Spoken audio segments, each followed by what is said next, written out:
मार्गशीर्ष यानी अगहन मास आरंभ हो चुका है। यह वही पवित्र समय है जिसे स्वयं भगवान श्री कृष्ण ने मासा नाम मार्गशीर्षोहम कहा है, अर्थात मैं महीनों में मार्गशीर्ष हूँ।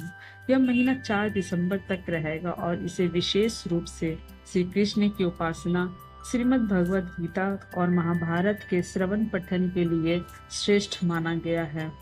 इन ग्रंथों की कहानियों के सूत्रों को जीवन में उतारेंगे तो कई समस्याएं दूर हो सकती है। श्री कृष्ण ने एक प्रसंग में बताया है कि कभी कभी अपनी जगह बदलने से भी परेशानियां टाली जा सकती है। आइए जानते हैं वो प्रसंग। द्वापर युग का समय था। द्वारिका नगरी, जहाँ समुद्र की लहरें भगवान श्री कृष्ण के महलों को छूती थी, वहां अब शांति के स्थान पर अशांति ने जगह ले ली थी। यदुवंश के बीच कलह बढ़ने लगी थी। लोग स्वार्थी और अधर्मी होते जा रहे थे। एक दिन भगवान श्री कृष्ण ने नगर के बुजुर्गों और प्रमुखों को बुलाया और गंभीर स्वर में कहा, द्वारिका में अब शुभ संकेत नहीं है, हर ओर अपशकुन हो रहे हैं।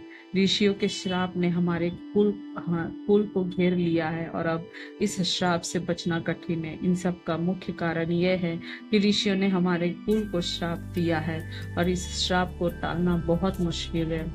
हमें इस श्राप को भोगना ही होगा। अब इस श्राप के निदान का अवसर भी चला गया है। बुजुर्गों ने चिंतित होकर पूछा, हे कृष्ण, अब हम क्या करें? हम सब तुम्हारे ही भरोसे हैं। यह तो सही है कि द्वारिका में अब हालात पहले जैसे नहीं हैं। लोग आपस में ही लड़ रहे हैं, हमारे बच्चे अधर्मी हो गए हैं। अब हमें क्या करना चाहिए, ये तो तुम ही बताओ। श्री कृष्ण की बातें सुनकर सभी बुजुर्गों ने कहा कि कृष्ण, हम तो तुम्हारे ही भरोसे हैं।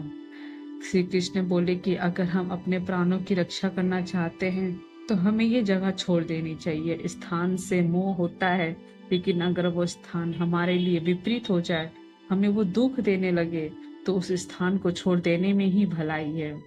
यही द्वारिका के पास एक प्रभास क्षेत्र है, बहुत पवित्र जगह है, हमें वहां चलना चाहिए। श्री कृष्ण ने प्रभास क्षेत्र से जुड़ी मान्यता भी बताई। उन्होंने कहा कि पुराने समय में जब दक्ष प्रजापति ने अपने दामाद चंद्र को श्राप दिया, तो उस श्राप के रोग से मुक्त होने के लिए चंद्र ने इसी क्षेत्र में स्नान और शिव पूजन किया था। इसके बाद चंद्र रोग से मुक्त हो गए थे।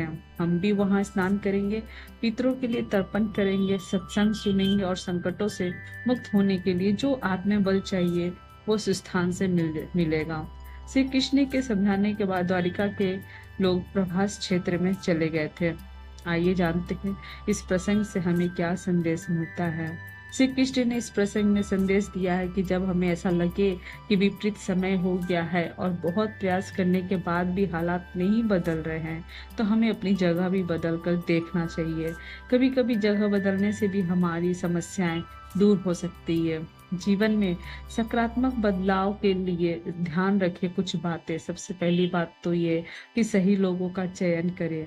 आपकी संगति ही आपकी दिशा तय करती है। उन लोगों के साथ रहें जो आपको आगे बढ़ने, अच्छा सोचने और सच्चाई पर टिके रहने की प्रेरणा दे। जो नकारात्मक सोच लाते हैं उनसे धीरे धीरे दूरी बनाएं। जैसी संगति वैसा मन। नकारात्मक विचार वाले लोगों से दूर रहना चाहिए।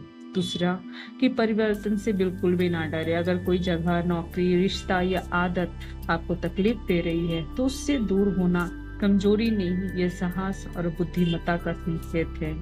कभी कभी एक कदम पीछे हटना ही आगे बढ़ने का सबसे बड़ा रास्ता होता है।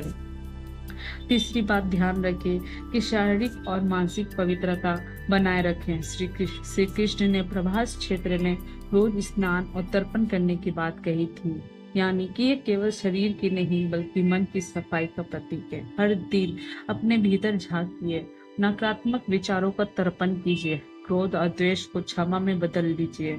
जब मन साफ होता है तभी जीवन में आनंद और सफलताएं टिकती हैं। चौथी बात, सही समय पर निर्णय ले। देरी से लिया गया सही निर्णय भी नुकसान कर सकता है। जैसे श्री कृष्ण ने समय रहते द्वारका छोड़ने का निर्णय लिया, वैसे ही जीवन में भी सही समय की परख करें और समय रहते ही निर्णय लेकर आगे बढ़े, तभी हम समस्याओं से बच सकते हैं।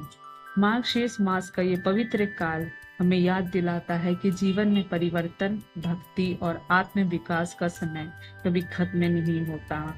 यदि हालात कठिन हैं, तो बस अपने विचार, संगति या स्थान में थोड़ा बदलाव लाएं। श्री कृष्ण की तरह साहस पूर्वक शांत मन से निर्णय ले, क्योंकि जब आप सही दिशा में कदम बढ़ाते हैं तो स्वयं श्री कृष्ण आपके मार्गदर्शक बन जाते हैं। तो कैसी लगी ये वीडियो आपको मेरी, प्लीज कमेंट करके जरूर बताएं। नए हैं तो प्लीज सब्सक्राइब करें, लाइक करें, शेयर करें। Thank you.